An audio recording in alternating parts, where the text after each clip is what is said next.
Oke, saya melanjutkan. Sebelum saya melanjutkan ke materi,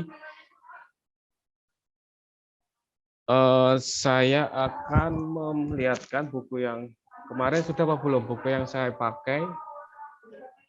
Sebentar ya.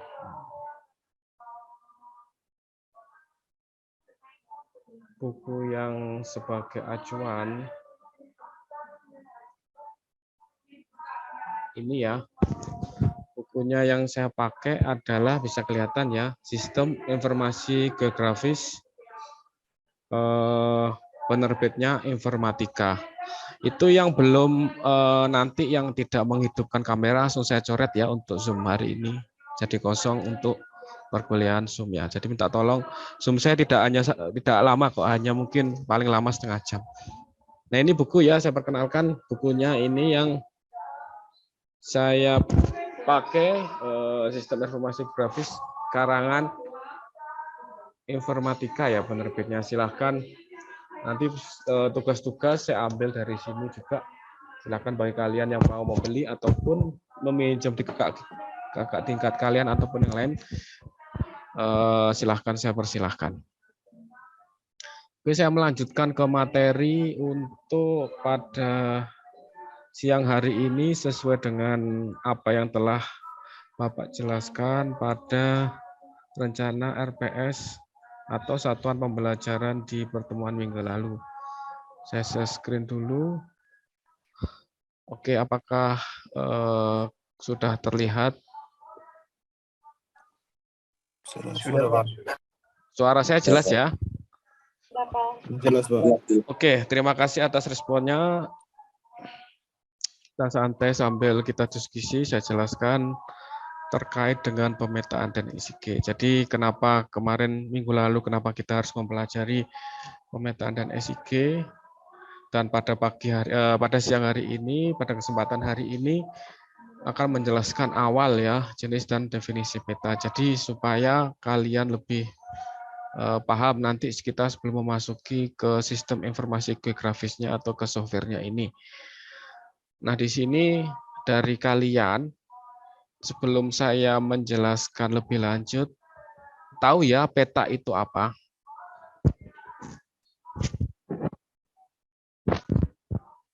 Ada yang tahu peta itu apa?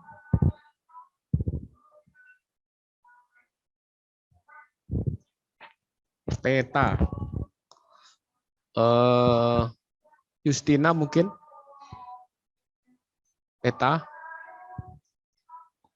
Ada yang tahu peta itu apa?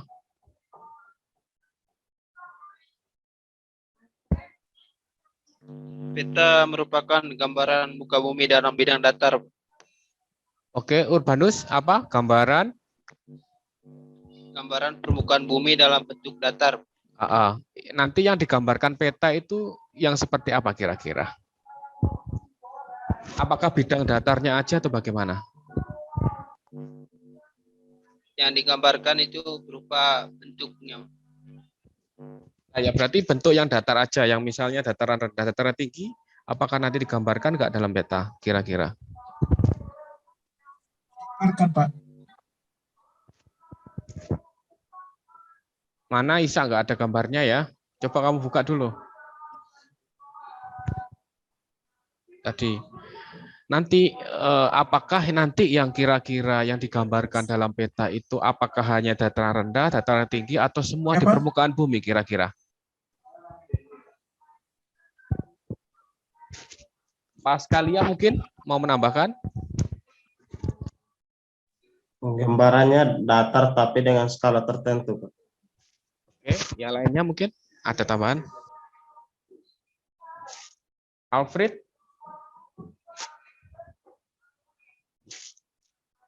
Vincenzo itu di mana kamu, Vincenzo? Di pohon ya?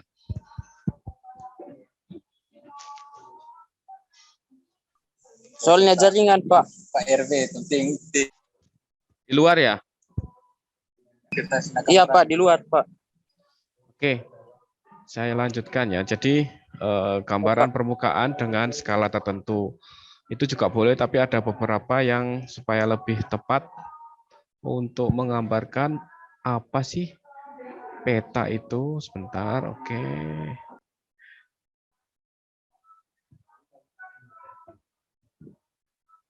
Nah, di sini ya saya cuma mengulang lagi pertemuan kedua jenis dan definisi peta. Nanti kita poin ke bawah pertemuan 3, 4 kita akan mengulas terkait sistem informasi geografi. Jadi yang utama adalah kita mengenal dulu jenis peta. Nah, di sini nanti ada hubungannya ya pemetaan dan SIG. Di sini pengertian peta, pengertian pemetaan. Kemudian nanti yang sebelah kanan itu adalah apa itu SIG, pengertian SIG dan seterusnya untuk pertemuan berikutnya ya. Kemudian kita nanti mempelajari ini itu untuk hubungannya dengan cakupan teknik sipil. Yang pertama ada perencanaan. Jadi ketika sudah membuat perencanaan, pasti kita menggunakan acuannya yaitu salah satunya kita menggunakan pemetaan atau SIG. Kemudian untuk perancangan bangunan juga dan pemeliharaan serta perbaikan. Apa pengertian peta? Jadi di sini banyak pengertian yang bisa kalian pakai. Ini saya ambil dari buku Bako Surtanal tahun 2004. Peta adalah suatu gambaran. Tadi sudah betul ya, suatu gambaran dari unsur-unsur alam dan atau buatan manusia yang berada di atas maupun di bawah ya. Yang ada di atas maupun yang bawah yang digambarkan pada suatu bidang data dengan skala tertentu. Jadi di sini ketika kita mengerjakan atau kita akan membuat suatu peta, kita harus melihat skalanya. Tergantung kebutuhan yang kebutuhan yang akan kita buat. Misalnya ketika kita ingin membuat misalnya persebaran perumahan, berarti harus membuat peta dengan skala yang lebih detail. Berarti skala yang besar, 1:10.000 misalnya. Jadi kelihatan itu persil, kelihatan jalannya, kemudian kelihatan ruang terbuka hijaunya seperti itu. Nanti tergantung skala yang kebutuhan yang kita inginkan. Nah, ini pengertian dari Bako Surtanal. Ada pengertian lain juga dari buku atau sumber lain, silahkan kalian gunakan. Mungkin ini ada pengertian dari ICA atau yang disebut International Cartography Association. Jadi peta adalah gambaran yang berskala pada medium datar, memiliki kemampuan nyata dan abstrak yang telah dipilih sebelumnya dan berada dalam hubungan dengan permukaan bumi atau benda yang lainnya. Itu silahkan digunakan mana yang mudah dimengerti. Kemudian yang kedua, kenapa sih fungsinya apa sebenarnya?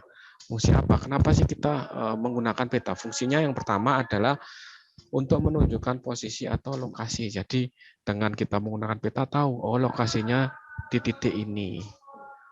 Seperti itu. Kemudian yang kedua, menggambarkan bentuk permukaan bumi. Tadi di awal Bapak tanyakan adalah apakah hanya dataran rendah. Ya, semua bentuk permukaan bumi itu bisa ditampilkan dalam peta. Nanti bacanya ialah melewati peta kontur di situ. Nanti ada dataran tinggi, dataran rendah, dan lain sebagainya. Kemudian yang selanjutnya, fungsi selanjutnya adalah menyajikan data tentang potensi. Nah, ini misalnya kalau kalian yang berada di Kota Malang ingin melihat potensi wilayah Kota Malang. Oh, sebenarnya di daerah Kota Malang ataupun di Kota Batu itu apa sih potensinya? Nah, dengan kalian melihat peta potensi wilayah, misalnya di Kota Batu, oh ternyata di Kota Batu itu potensi adalah kawasan wisata dan kawasan pertanian. Nah, persebaran tanamannya misalnya hortikultura, tanaman buah-buahan itu seperti ini. Nah, dengan peta ini kita bisa melihat persebaran di mana aja. Nah, ini contoh misalnya di sini ya. Ini ada peta Indonesia ya, di sini daerah Jawa. Misalnya dengan melihat peta ini kita mengetahui oh di sini hutannya di sini masih bagus, hutannya di sini sudah rusak. Itu bisa dilihat nanti dari peta tata guna lahannya, peta perubahan guna lahan dari tahun sekian sampai tahun sekian, perubahannya yang di mana aja, kerusakannya ada di daerah mana aja, itu bisa menggunakan atau fungsi dari peta tersebut. Kemudian yang selanjutnya fungsi peta adalah memperlihatkan ukuran. Ukuran di sini yang sudah saya jelaskan sebelumnya adalah kita menggunakan skala. Ada skala tertentu. Tergantung kita membuatnya untuk kebutuhan apa. Nah, seperti itu ya fungsinya peta. Kemudian jenis dan berdasarkan skala di sini ada beberapa. Yang pertama yaitu peta kadaster atau yang disebut dengan peta teknik. Kemudian ada peta skala besar, peta skala sedang, peta skala kecil, dan peta geografi atau peta dunia. Ini adalah jenis menurut skalanya. Kemudian, nah yang terpenting di sini bagaimana sih syarat-syarat peta? Nah di sini paling banyak dari kalian ketika membuat peta harus diperhatikan syarat-syaratnya. Yang pertama adalah ketika kita menampilkan peta itu tidak membingungkan. Dalam artian yang membaca itu paham, oh ternyata ini peta Kota Malang, ini peta Kota Batu, ini peta tata guna lahan, ini peta perubahan guna lahan, kemudian ini peta persebaran wisata, yaitu jelas. Jadi tidak membingungkan. Kemudian yang kedua, mudah dimengerti atau ditangkap maknanya oleh pembaca. Nah, ini bisa diartikan dari skala, ada skalanya atau legenda di sini. Nah, artinya apa? Yang warna biru, yang warna hijau itu harus ditampilkan di legenda supaya apa? Yang membaca itu mengerti. Oh, ternyata daerah di sini masih banyak sawahnya atau ruang terbuka hijau yang berwarna hijau. Kemudian masih sudah banyak area permukiman yang berwarna kuning. Nah, itu harus jelas ketika kita membuat peta. Kemudian memberikan gambaran yang sebenarnya. Dalam arti ketika kita membuat peta harus sesuai dengan kondisi existing. Misalnya di kecamatan di Unitri ya, Unitras Unitri berada di Kecamatan Lakwaro. Ternyata kita menggambarkan di kecamatan lain. Nah, itu kan tidak sesuai dengan kondisi existingnya. Harus sesuai dengan kondisi apa yang ada di lapangan. Kemudian syarat-syarat peta harus yang lainnya adalah penampilan peta harus sedap dipandang, rapi dan bersih. Jadi tidak acak-acakan, sesuai dengan tata letaknya. Nah, itu nanti saya jelaskan di next slide ya, di slide selanjutnya seperti itu. Kemudian ini contoh peta apa nih di sini. Bisa kalian lihat ini adalah peta wisata yang berada di Malang Utara. Jadi yang bukan Malang Raya ya, jadi Malang yang berada di sebelah utara. Nah, ini ada beberapa persebaran wisata yang bisa dikunjungi atau misalnya wisatawan ingin berkunjung ke Malang, apa sih tempat wisata yang berada di Malang? Nah, dengan melihat peta kita bisa membaca, oh ternyata di sini persebaran wisata yang berada di kota Malang bagian utara ada berbagai macam di sini. Bisa diketahui dari kita membaca peta. Kemudian yang terpenting di sini adalah jenis-jenis peta. Jadi jenis peta itu dikelompokkan ada 3 ya. Yang pertama menurut penyajiannya. Nah, menurut penyajiannya di sini dibedakan lagi. Yang pertama ada peta garis. Apa sih peta garis? Peta garis yaitu objek yang ada di permukaan bumi ditampilkan, digambarkan sebagai titik dan garis. Ada garisnya, misalnya ada peta kontur ya. Nanti peta kontur ini ketika kalian membaca peta kontur, kalau sudah belajar sistem informasi, belajar survei ukur tanah, itu nanti salah satu outputnya misalnya peta kontur. Nah, peta kontur itu nanti bisa diimport ke SIG atau sistem informasi geografi. Nanti kelihatan garis-garis seperti ini. Nah, ini contohnya peta garis ya. Di sini judulnya adalah peta jalan di Bojonegoro. Jadi di sini kelihatan jalan-jalan yang berada di Bojonegoro yang ditandai dengan warna merah ya. Merah ini. Jadi ketika menggambar di peta itu ada simbol. Misalnya jalan arteri primer. Jalan arteri primer itu harus merah. Oh, saya nggak mau Pak, saya maunya pink. Ya nggak boleh, itu kan sudah ketentuan. Kalau jalan itu warnanya merah. Kemudian jalan dibagi lagi. Kalau kalian belajar nanti transportasi, ada jalan arteri primer dan arteri sekunder. Nah, itu ada perbedaan lagi. Misal arteri primer itu tebalnya lebih tebal dibandingkan misalnya jalan sekunder. Itu nanti diberikan di legenda sini, harus jelas. Kemudian di sini sungai.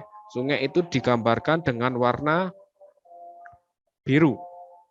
Pak, saya nggak mau biru, Pak. Mau yang lain ya nggak bisa. Ini harus sesuai. Nih. Jadi kalau sungai itu memang digambarkan di warna biru. Jadi di sini persebaran sungainya ya di Bojonegoro.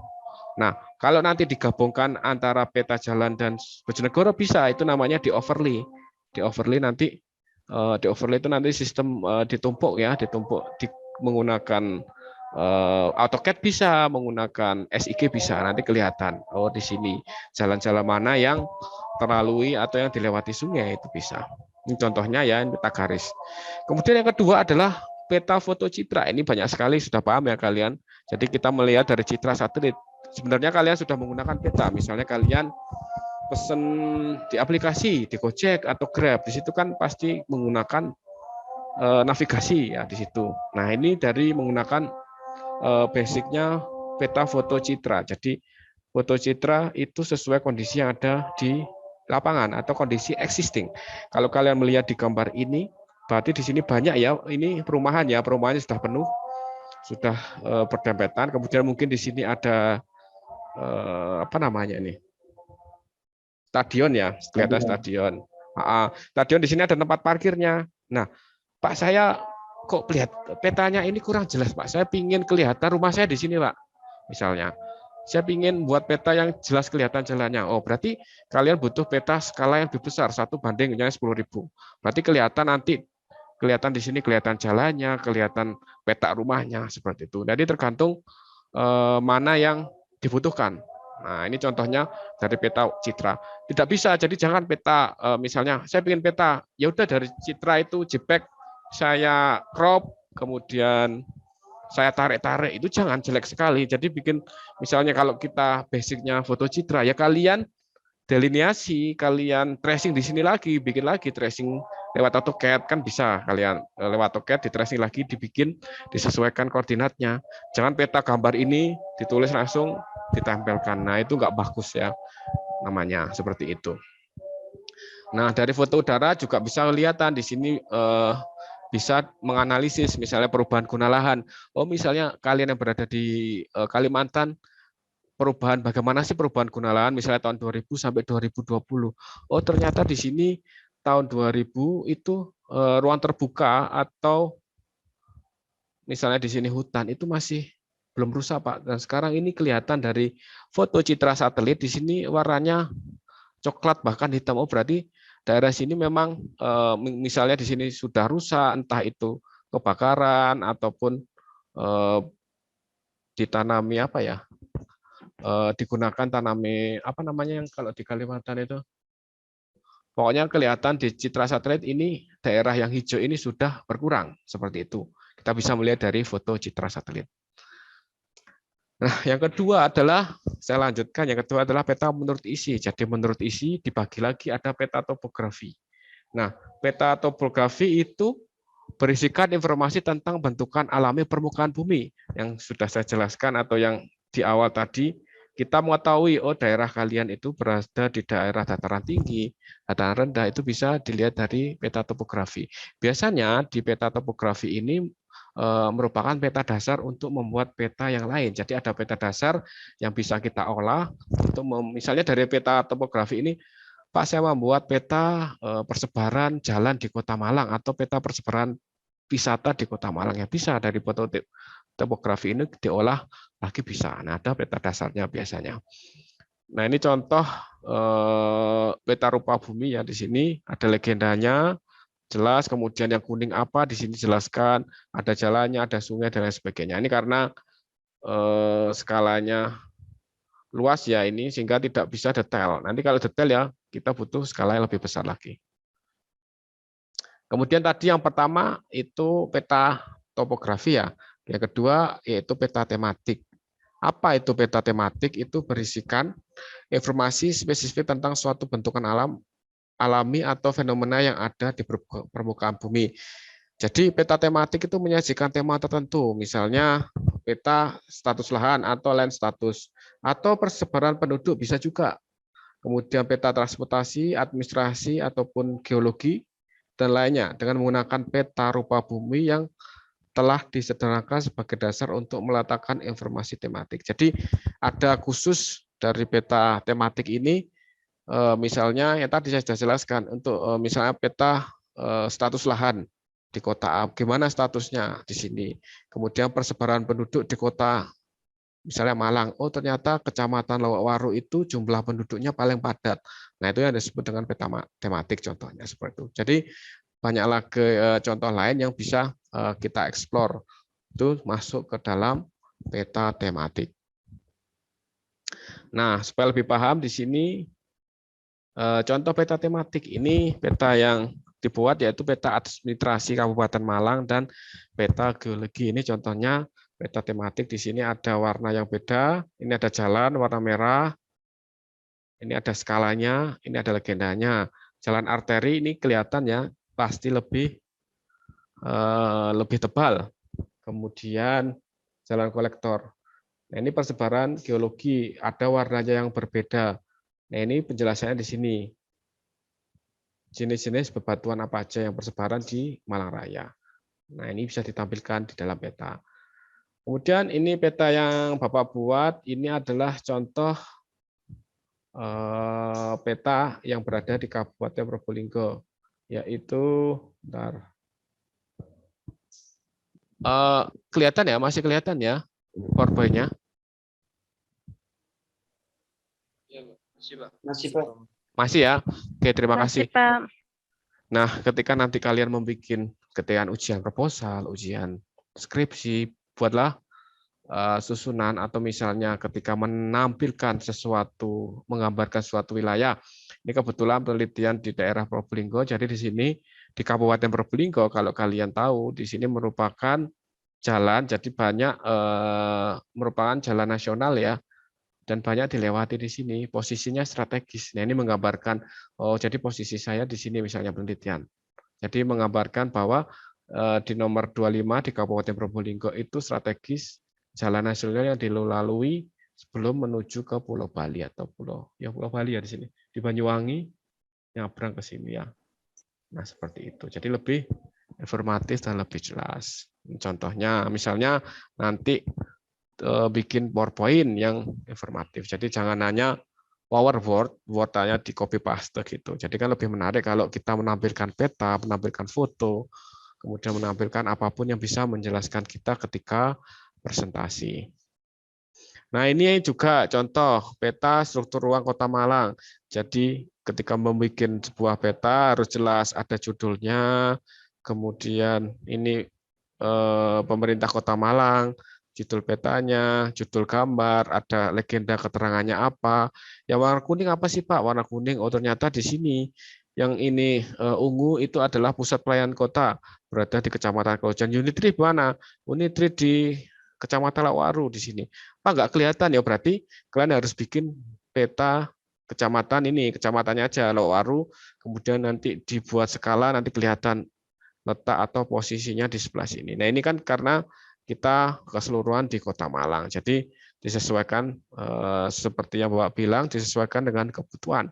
Kemudian ada lampiran, kemudian ada ini pengesahannya bahwa peta ini sudah sesuai dengan yang diharapkan. Makanya disahkan oleh Wali Kota Malang. Kemudian ada arah mata angin, utara selatan. Yang terpenting ada skala.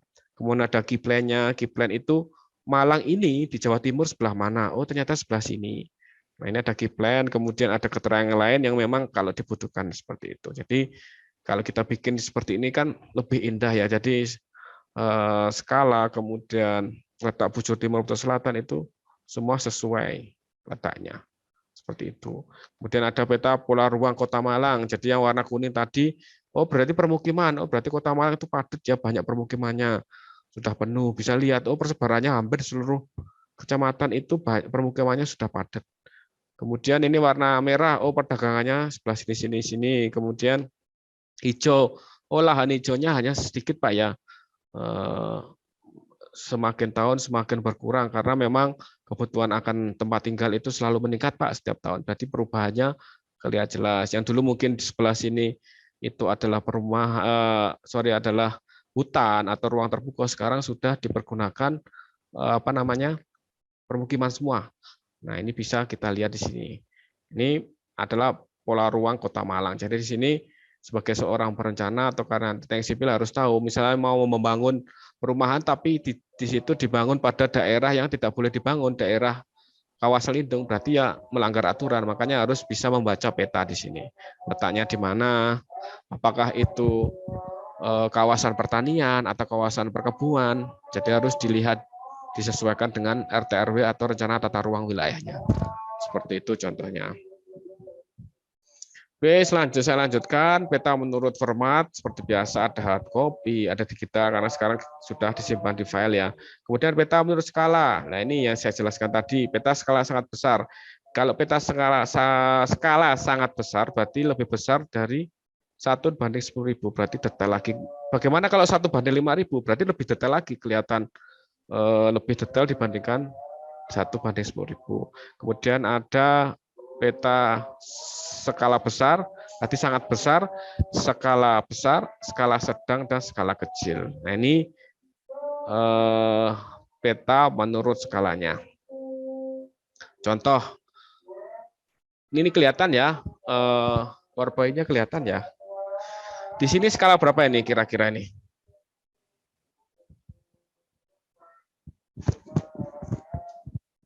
Elok mungkin itu skala berapa itu?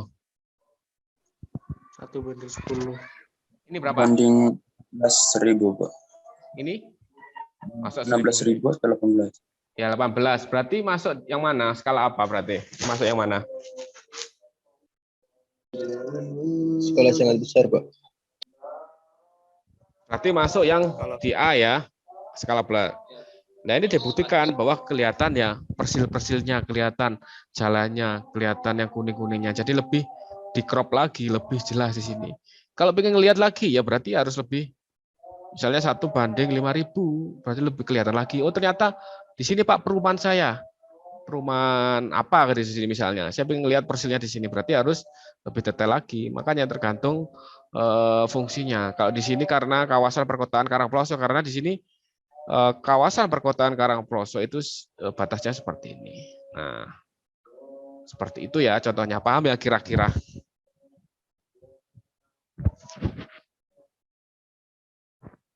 Belum saya melanjutkan, ada pertanyaan mungkin dari teman-teman yang kan mungkin masih bingung.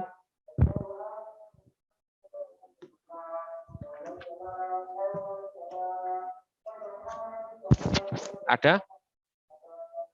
Muhammad Sofyan? Dewa. Kamu di mana itu Muhammad Sofyan ini? Di Malang, Pak. Kamu asal mana? Lamongan. Lamongan ya? Iya, Pak. Nah, Muhammad Sofyan, ada yang ditanyakan? Tidak ada, Pak. Paham ya? Ya. Paham ya kira-kira ya? Oke, mungkin sampai sini dulu ya. Kita lanjutkan ke minggu depan nanti, karena ini sudah jam, ini kayaknya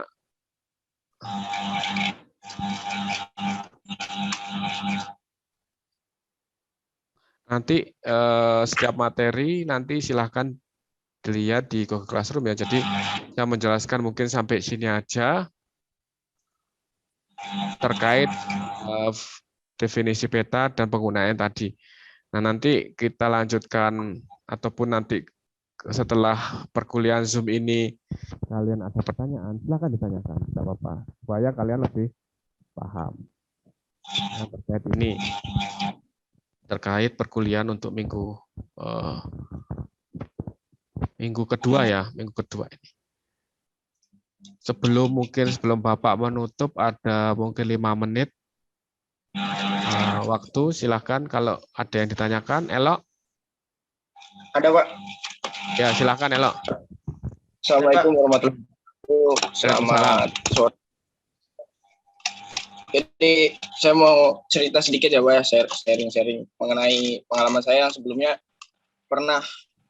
Elok dari mana? Teman ketika ya sebelumnya saya mau cerita dulu ini, Pak. Kalian sharing ya, Pak. Ya, silakan. Sebelumnya saya pernah itu kehilangan teman, jatuh. Nah, di situ ada tim SAR ketika dia memetakan suatu daerah tempat jatuhnya itu. Kenapa masih terjadi kesalahan atau miss pemetaan, Pak? Sedangkan udah dilakukan survei, bahkan udah dikoordinatkan. Jadi yang mau saya tanyakan, kemungkinan apa yang terjadi dari kesalahan-kesalahan tim SAR tersebut, Pak? Enggak, ini Dari jatuh apa maksudnya? Jatuh pesawat atau bagaimana? Mendaki gunung, Pak. Teman saya jatuh. Terus hilang Nah, gitu. Terus hilang, ya benar. Terus yang ditanyakan? Si tim SAR ini kan, Pak, biasanya melakukan pemetaan untuk daerah susur pencarian, Pak. Ya, itu sering terjadi kesalahan daerah penyusurannya karena hal apa, Pak? Sedangkan titik koordinatnya biasanya udah ditentukan oleh tim yang pertama kali survei duluan, Pak. Menurut Bapak, kesalahan-kesalahan mekanis apa yang dilakukan oleh tim SAR? Oke, kamu sudah ikut kuliah survei ukur tanah belum? Ya, survei ukur tanah. Sudah, Pak. Kamu semester berapa? Ini semester 5. Ya kan survei ukur tanah semester 2 ya, berarti kan sudah dapat ya? Ya, benar. Sudah waktu itu survei ukur tanah yang ngajar siapa, saya atau bukan? Iya, benar, Bapak. Nah, di survei ukur tanah kan sudah ya, mungkin kamu masuk atau enggak di situ kan ada beberapa kesalahan pembacaan ya. Mungkin kalau namanya kesalahan pembacaan itu kan banyak faktor. Ada yang pertama adalah human error.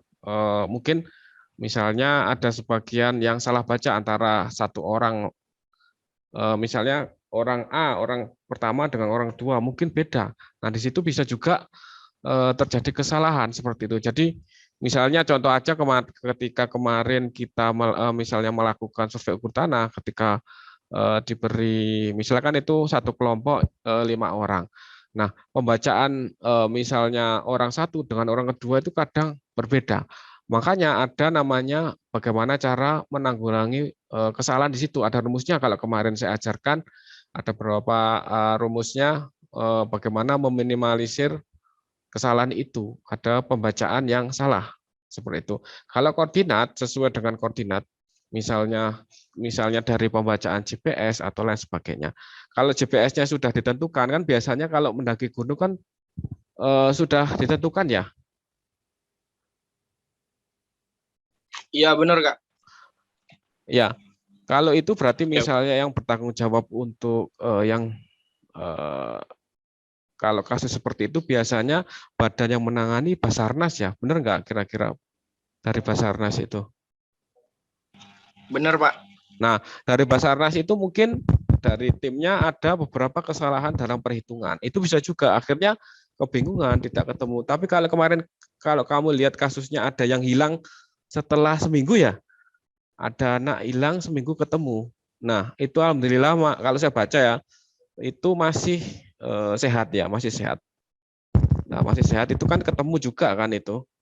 Tapi memang keadaan bentang alam ataupun yang sesuai kondisi existing itu kadangkala memang meleset. Makanya ketika mata perkuliahan ini, ketika kita membuat peta itu harus disesuaikan dengan UTM-nya. Maksudnya UTM-nya itu benar nggak titik koordinatnya itu wilayah misalnya A itu seperti itu. Harus ada badan yang khusus memverifikasi ketika peta koordinat ini sesuai nggak, ada melenceng sedikit kan nanti melenceng di peta mungkin sedikit ya, kalau di lapangan mungkin bisa terpaut berapa kilo seperti itu. Makanya di rencana tata ruang wilayah ketika pernah Bapak juga mengikuti atau membuat peta, jadi ada asistensi khusus peta. Jadi itu khusus peta harus sesuai dengan titik koordinatnya. Itu asistensi selama 1 minggu di pusat seperti itu, harus sesuai dengan titik koordinatnya. Ketika melenceng berarti kan nanti di kondisi lapangan melenceng jauh. Kalau mungkin di atas kertas itu kecil, tapi kan skalanya dilihat. Nanti ada penghitungan skala berapa jarak di lapangan, berapa skalanya. Skalanya mungkin 1:10.000 dengan jarak nanti bagaimana jarak yang sesungguhnya kan dikalikan jarak yang ada di peta kali skala berapa kilo meter jadikan kilo. Melencengnya jauh, makanya tidak ketemu seperti itu. Bisa juga dari penghitungannya atau kesalahan dari kita sendiri atau human error. Itu salah satunya kalau dari saya seperti itu. Elok ya. Ya, Pak. Terima kasih, cukup dimengerti, Pak. Ya, paham ya. Nanti saya jelaskan lagi kalau ada atau saya tampilkan ya. Nanti beberapa pertanyaan mungkin supaya lebih memahami saya tampilkan di slide profile.